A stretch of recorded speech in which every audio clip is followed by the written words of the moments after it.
জঙ্গিবাদকে যারা সাপোর্ট করবে তাদের সঙ্গে একসঙ্গে বাণিজ্য এবং জঙ্গি চলতে পারে না। সেটা তো জঙ্গিবাদকে আশ্রয় দেয়। আমেরিকার প্রশংসা না করেও আমি বলতে পারি জঙ্গিবাদের যারা আমেরিকাও বারবার আক্রান্ত হয়েছে এবং আমেরিকাও জঙ্গিবাদের খতম করার ক্ষেত্রে ভারতের সঙ্গে কাঁধে কাঁধ মিলিয়ে অনেক জায়গায় কাজ করছে বা ভবিষ্যতেও করবে। তাই আমেরিকা যাওয়ার সঙ্গে বাণিজ্যিক উত্তেজনার কোনো সম্পর্ক নেই। এটা নিয়ে বলার জন্য জয়শঙ্করজি আছেন, ভারত সরকার আছে। মোদিজি তার ভাষণে ক্লিয়ার করে দিয়েছে ফোন কে করেছে। উনি 24 তারিখে বিহারে বলেছিলেন ভিতরে ঢুকে মারব।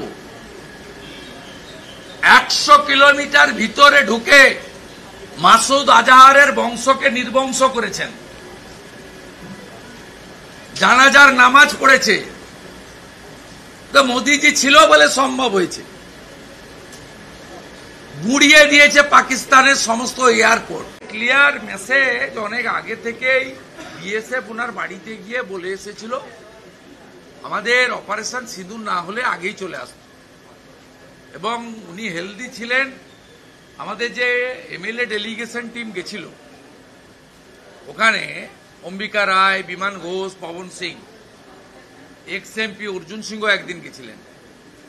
আমরা ওনার বাবার সঙ্গে টাচে ছিলাম, ফ্যামিলির সঙ্গে টাচে ছিলাম।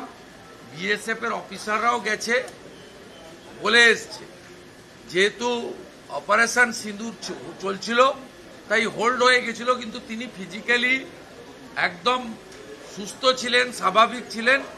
এটা অনেক আগেই কনফার্ম করা হয়েছে। আর আজকে এটা নিশ্চিতভাবে আমরা সবাই খুশি, ভারতীয় হিসেবে খুশি, কারণ এখানে সংকীর্ণতার কোনো জায়গা নেই। এটা রিসেড়ার ইস্যু, হুগলির ইস্যু বা পশ্চিমবঙ্গের ইস্যু নয়। তিনি ভারতীয় জওয়ান, ভারতের প্যারামিলিটারি। তাকে আমাদের শত্রু রাষ্ট্র পাকিস্তান কবজা করেছিল।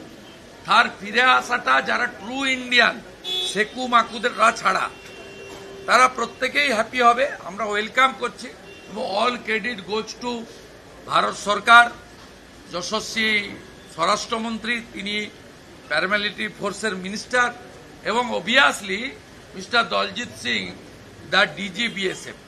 তিনি গত পরশুদিনও আমার সঙ্গে কথা বলেছেন, গতকালও আমি ওনার সঙ্গে কথা বলেছি। উনি আমাকে অ্যাসিওর করেছেন যে কয়েক ঘন্টা সময় দিন, উনি সুস্থভাবে বাড়ি ফিরবেন। চীন, তুরস্ক, পাকিস্তান বিভিন্ন এই সমস্ত দেশের বিভিন্ন টুইটার অ্যাকাউন্ট এখন আমরা ওয়েট করছি উকিল বর্মনের ফেরার জন্য। আমাদের শীতলকুচির ফার্মার যাকে বাংলাদেশ বিডিআর আটকে রেখেছে, আমরা তার জন্য ওয়েট করছি। ওখানকার এমএলএ বরেন বর্মন চেষ্টা করছে, আমরাও যোগাযোগ রেখেছি। আমরাও হোপফুল পিকে সাউর মতো উকিল বর্মনকেও সুস্থ অবস্থায় আমরা খুব তাড়াতাড়ি বাড়িতে পৌঁছে দিতে পারি। বিভিন্ন এক্স হ্যান্ডেল এই পাকিস্তান, তুরস্ক বা চীনের সেই সমস্ত ব্যান করা হচ্ছে ভারতবর্ষে, তার কারণ ফেক নিউজ ছড়ানো হচ্ছে এই যুদ্ধ পরিস্থিতিকে কেন্দ্র করে। করা উচিত।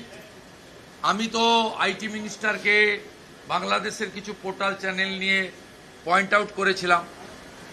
সঙ্গে সঙ্গে 5টা ইউটিউব পোর্টাল চ্যানেলকে ব্যান করেছেন। ভারতীয় হিসাবে আমাদের প্রত্যেকের উচিত, apart from political affiliation, properly সরকারকে এই বিষয়ে জানানো। কারণ নেশন ফার্স্ট, দেশ থাকলে আমরা থাকবো। এক্ষেত্রে জিরো টলারেন্স নীতি নেওয়া উচিত। ভারত সরকার সে কাজটা করছে। আমাদের উচিত ইনফরমেশন পৌঁছে দেওয়া এবং ভারত সরকার যে গাইডলাইন দিচ্ছে তাকে ফলো করা।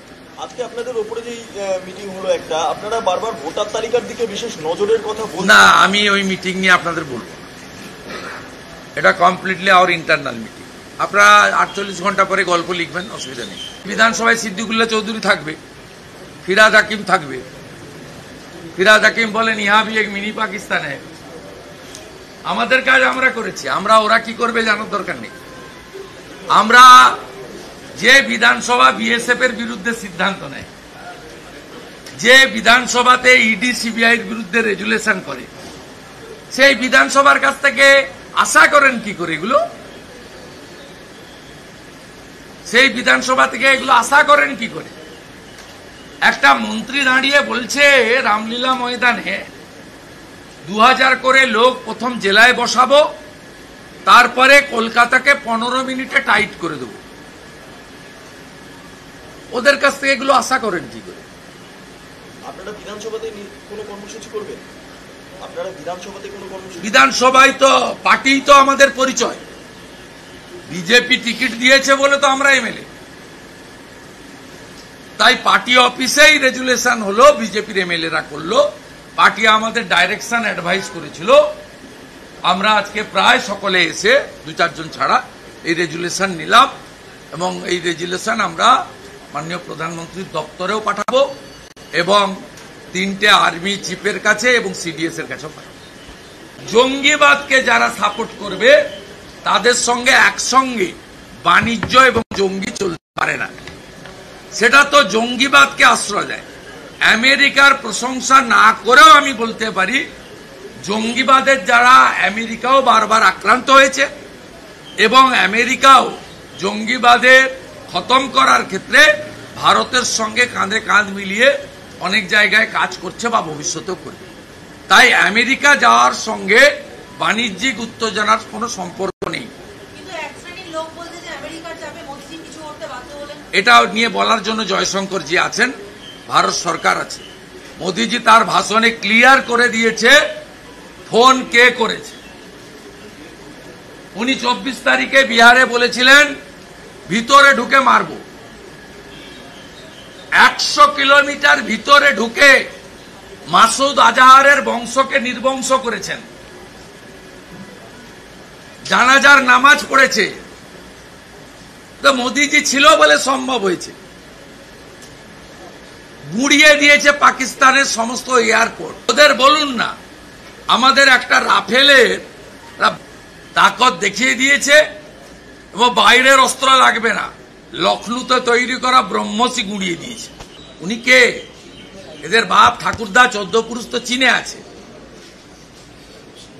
এরা বিবেকানন্দের নাম বলে না, নেতাজি সুভাষচন্দ্রের নাম বলে না, এরা বিনয় বাদল দীনেশ মাস্টারদা মাতঙ্গিনীর নাম বলে না, এরা ঋষি বঙ্কিমচন্দ্রের নাম বলে না। এদের বাবা মুসলিনী। বলছি কংগ্রেসের একটা অংশ তারা আচমকা এই ইন্দিরা গান্ধীর 71-এর সঙ্গে মোদির যে বিষয়টা তারা তুলনাটা, আমরা এসব বলতে চাই না। মোদিজি তার স্পিচে বলে দিয়েছে পাবলিক পুরো নরেন্দ্র মোদিজির সঙ্গে আছে। কালকে তেরঙ্গা যাত্রা চালু হয়েছে অরুণাচলের ইটানগর থেকে দিল্লি ইন্ডিয়া গেট, সবাই টিভিতে আমরা দেখে নিয়েছি। বাকি 16 তারিখে কলকাতা দেখবে রিয়েল তেরঙ্গা যাত্রা। নেতাজির মাটি, স্বামী বিবেকানন্দর ভূমি।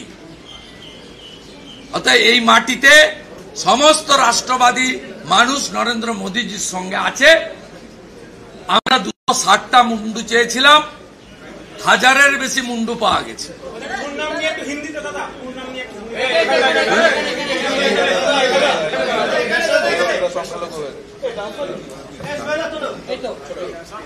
Sir, you have spoken with the DG of BSF and today the good news is that several days the BJP MLA and important functionaries, they visited Mr. P.K. Sahu's house.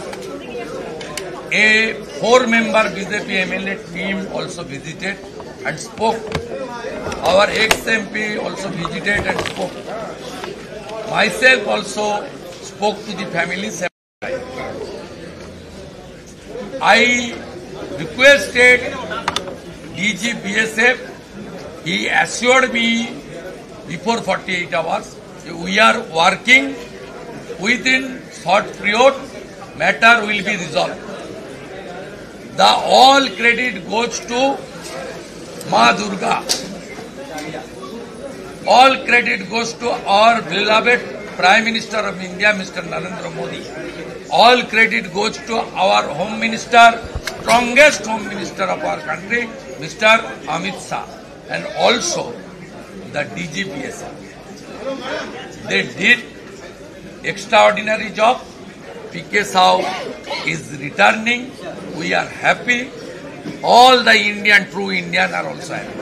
Sir, what is program you are taking regarding Tiranga Yatra related to Operation Sindhu? Sir आज के बैठक को लेकर भी आपने जो आज शपथ ली 2 लाइन में मैं बता रहा हूँ। एक तो 7 में बीजेपी का जो एक्सटेंडेड स्टेट कमेटी का मीटिंग हुआ, वहाँ पार्टी का एडवाइस और डायरेक्शन था कि legislature party should meet and take a resolution to congratulate Indian army, Indian paramilitary forces as well as our strongest Prime Minister and Union Government.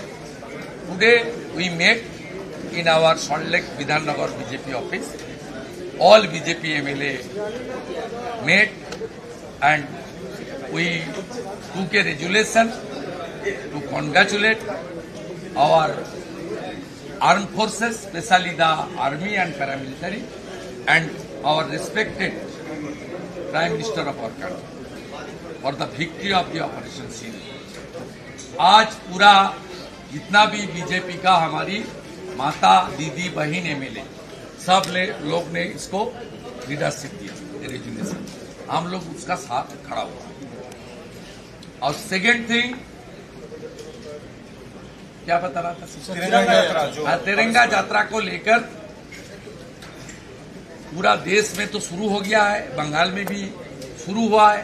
Bengal Pradesh BJP ने without political slogan हम लोग 16 को कलकत्ता का जो main place है college square से नेताजी सुभाष चंद्र बोस जी का statue तक, श्याम बाजार तक 4 किलोमीटर एक बिग तिरंगा यात्रा ऑर्गेनाइज कर रहा हूं। मैं आपका माध्यम से कलकत्ता और बंगाल का हर पैट्रियोटिक पीपल जो राष्ट्रवादी जनता है इसको इस मार्च में शामिल करने के लिए रिक्वेस्ट कर रहा हूं बीजेपी की ओर से।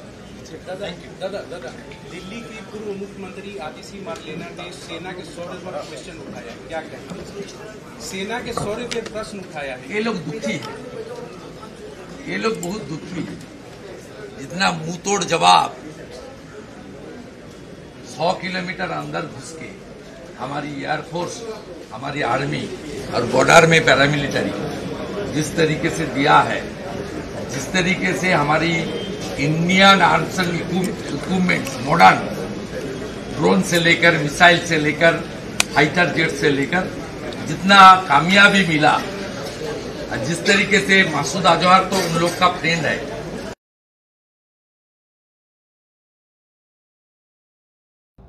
वो लोग दुखी है। इसलिए इस तरीके से राष्ट्र विरोधी और सेना विरोधी उनका टिप्पणी आ रहा है।